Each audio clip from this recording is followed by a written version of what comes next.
Hibiscus বা জবা ফুল অনেক রকমের।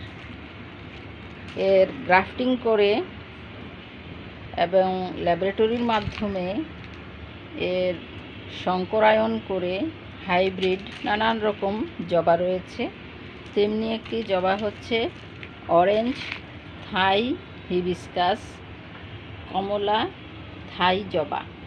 অনেক ঝোপালো জবা। কর্মস্থলে ছিলাম, সেজন্য এটা সুন্দরভাবে দেখতে পাইনি। এখন বেশি পুরনো হয়ে গিয়েছে, যার জন্য একটু কালার ফেড হয়েছে।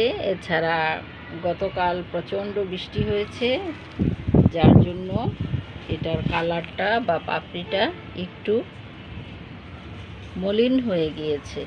তারপরেও ছোট একটি জবা গাছ লাগানোর পরে, জবার ডাল লাগানোর পরে, ডাল থেকে যে এত সুন্দর জবা হচ্ছে দেখে মন ভালো হয়ে যায়। আরও দুটি কলি আছে।